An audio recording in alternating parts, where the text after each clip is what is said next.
Hello, everyone, and welcome back. Today we're looking at the Defiant Class heavy escort vessel here. Uh, so, looking at what the Cipher has written out in their Starship's book, the mission statement for the Defiant was the Defiant class makes a departure from Starfleet's standard philosophy of constructing starships capable of a variety of missions, specifically intended for a fast attack ship. The Defiant class incorporated a tough, no nonsense design gearing heavily towards warp penetration or high warp penetration of defenses outside of combat. This class can perform escort patrol duties and reconnaissance missions, typically near a base of central operations. So, um, I'm going to say that it can in canon, in actual canon, this is very true. The hard thing to really say is off canon, because especially when we get into the Faza Trek and all that stuff, and one of the ships I'm trying to work on is really another ship that's meant to do very much the same thing that the Defiant was, except due to the shoots, and I can't remember offhand what the accords were that really limited Starfleet as far as using cloaking technology. And I know that there's plenty of you that are out there watching this saying, "Hey, it's this right here." I want to say it's the Kittimer Accords. Um, Starfleet was not allowed to use cloaking tech, and that's why when we do see in Deep Space Nine, when they first start using the cloak, we have a Romulan officer on board that's taking care of the cloaking device and operating it, and so on and so forth. It's a workaround collaboration between the Romulan Star Empire and the Federation of Planets. Off canon, though, because of the increased threat from pirates, uh, occasional run-ins with the Gorn, the Klingons, the Romulans, all of that. We have had patrol vessels going out and about for quite a while. It's just that this is the first one that we get to see conically. So you're just taking it from there. And that's one of the things I've always liked, the smaller ships. And I've said this before because I have a small group of guys that we just get together and it's just a couple of us. And if we have the big ships, we can have big crews to kind of come down, solve the problems, and we go from there. Having a small ship, and that's where Star Wars really works out good because we have these really small ships that we can just run as a group. So doing it in Star Trek, having a small crew or whatever, helps to facilitate that same thing. So, all right. So when we look at the Defiant, being an escort slash destroyer, um, and how nicely that they've done this on the D6 holocron because it does keep all the regular flavor, which I do really appreciate. And that, like I said, I've got a couple ships I want to kind of work on, and I will try to get it in this format so it looks ever so eloquent compared to my unfortunately haphazard scribblings. So let's look at this and see what we have here. So, capital scale, of course, this is going to be a size 5 ship at 170, almost 171 meters long. Has a ship mass of 355,000 metric tons. Has an autopilot at a 4D. So it's about twice what our standard person would be in the galactic sense. Um, we have a crew of 40, although you can pilot it with just a crew of 4 with a plus 10. Um, so yeah, you're going to be at a big disadvantage of it of taking care of things, but you can do it. We have enough extra bunks that we can throw 10 passengers in here. Although the nice thing that they did show is, you know, this is not a elegant ship like the Galaxy class. So even your captain and your first officer are sharing a bunk room, and really that's what it comes down to. You have a small little office area there. They give them a little extra ability, but they're still sleeping in bunks pretty much like everybody else. So I think for a lot of ships, that's a big takeaway. And I think for the crew, then I think the crew understands that even the captain's not living in a luxurious suite of some sort. So it is kind of a humbling thought there as well. All right, cargo capacity. We can carry about 12,000 metric tons. We do have enough consumables for a 1 year voyage on board. Warp drive. Oh, and I did not add this in here. So we will take what I was adding in before. Our warp drive, our standard is a 6. In the next generation, they had mentioned that if you're really going above warp 6, you can start doing damage in some of these heavily traveled areas, whether you want to adhere to it or not, because it was a nice plot device for doing a scientific mission, which is good. Otherwise, we can sustain a 9.2 warp, and we can do 9.982 for 12 hours. So, um, you know, it is what it is. We're always trying to just get that little bit faster and all that stuff, which I don't have a problem with. It's just the whole thing of, we're making this stuff up. Let's just have fun with it. And I've mentioned this one time before, but just getting from Deep Space Nine to Earth is like a 1 year's journey or whatever. But depending on what the plot was, they could do it in about a week or something like that. So, it's not always kept in true perspective, and it's fine as long as you're having fun with it. And that's what we're doing. That's really all this is about. So there we are. Um, I'm adding in here 1x. I have a hard time trying to talk and type at the same time because my spelling is just atrocious.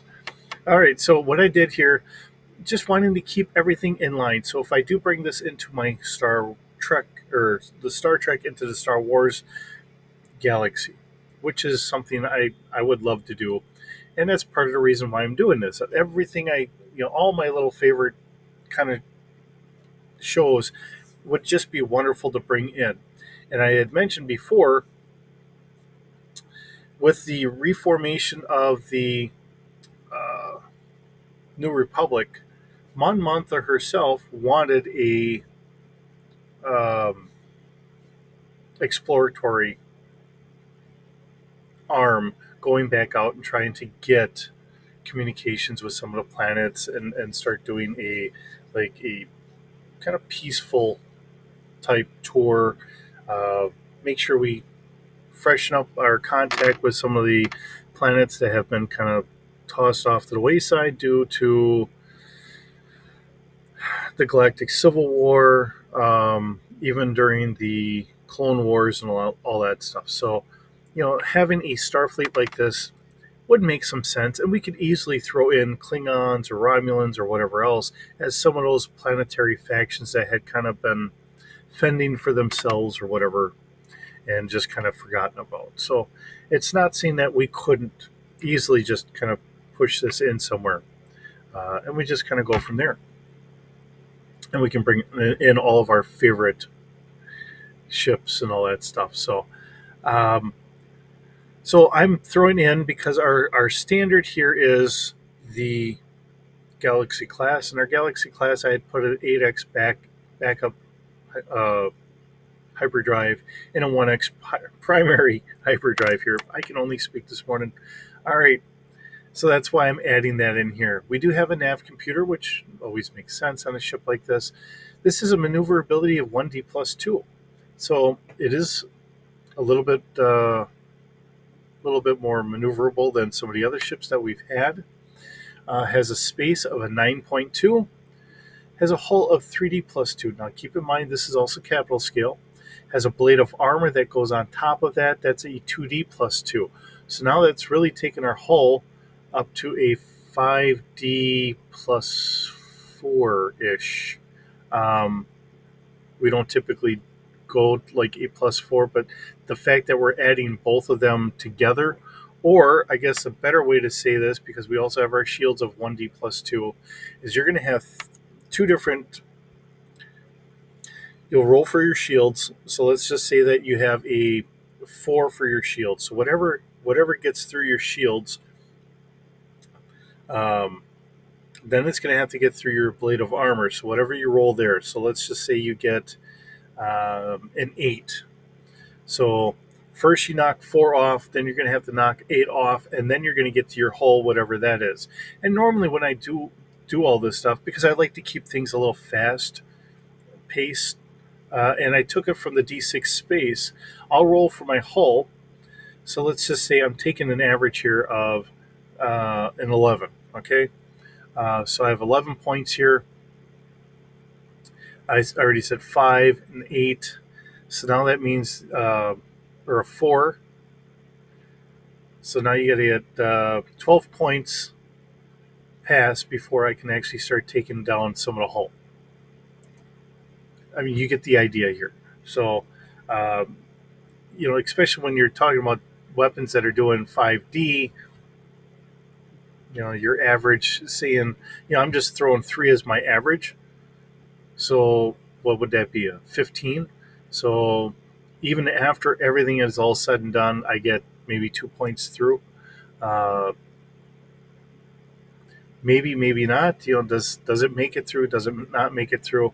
It can get a little bit more lethal at times, and with my bad rolls, I've had that happen where I've had ships blown up on me and everything else.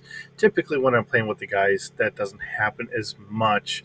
My rolls don't get that horrific, but it is always that possibility. So, all right. So, looking at our sensors here, so we can passively scan out to 4 kilometers. We can do an active scan out to 12 kilometers. We can do search up to 15 kilometers and a focus out to 500 meters. And our sensor packet itself is pretty robust. Our passive scan is a plus 2D. Our active is a 2D plus 2. Our search is a 3D plus 1. And our focus is 4D. So that is a really nice sensor packet being able to give us those nice bonuses.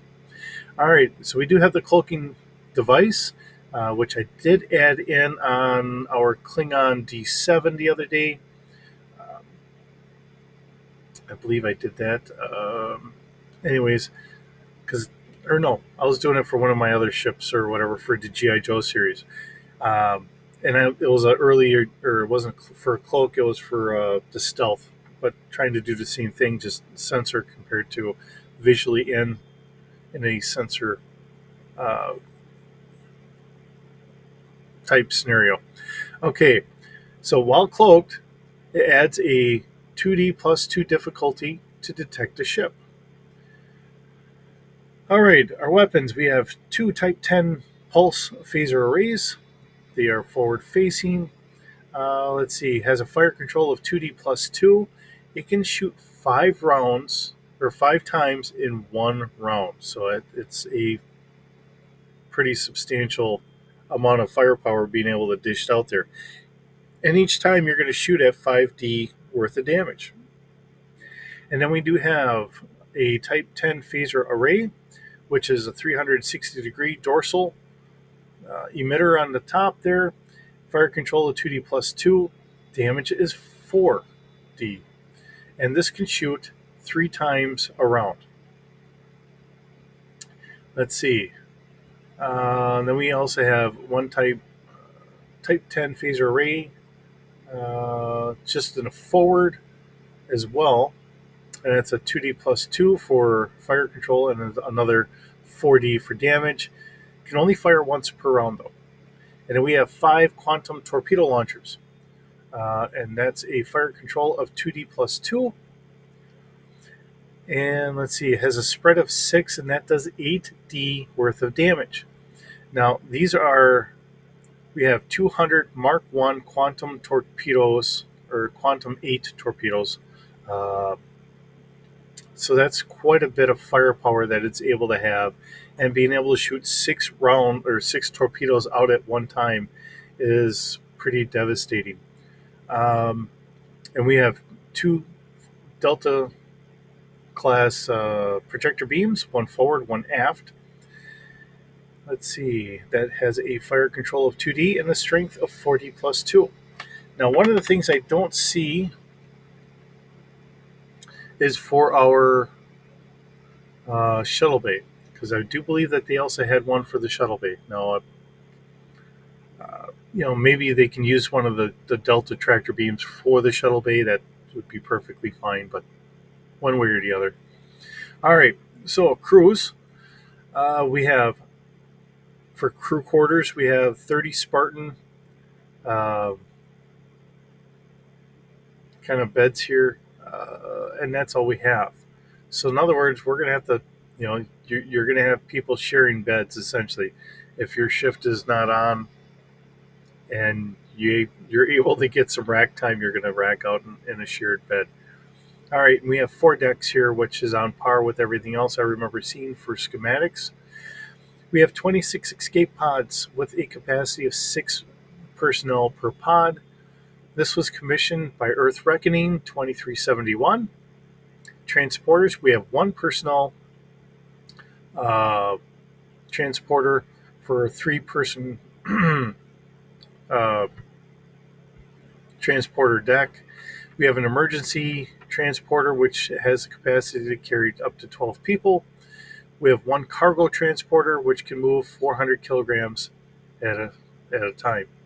And we have a complement of 3 complement of 3 in the shuttle bay. We have 1 Type 10. Actually, I thought they had 2 Type 10 shuttles, and then has 4 shuttle pods. So I might disagree with that a little bit, but either way, it doesn't matter. You get the idea. Even if you only have 1 Type 10 shuttle and 4 shuttle pods, uh, it is what it is. So, and of course, then they went through and then they put in the description, overview, and history that they had gotten from Memory Alpha and Memory Beta, and as well as from the Ship Recognition Manual, Volume 1, Space Dock. Now, I wrote, what I was reading was from Decipher when they had the license for Star Trek as a role playing game. I did like that series. I liked the setup. It was kind of nice and intuitive. It worked very well. I don't know what happened, that they just lost the license or whatever over time. Maybe it just wasn't panning out for them. Whatever, however things happen in those realms, that's not up for me. It's just one of those things that happen. Um, but here we are. With that, thanks for stopping by. It's always wonderful having you guys stop by and listen to my silliness. I hope you enjoy the series here on doing some of the Star Trek stuff. Seeing that we're in September, and this is the month that we got to experience Star Trek so many years ago, which is still living on today. Hope you have a wonderful day. We'll see you in the next video.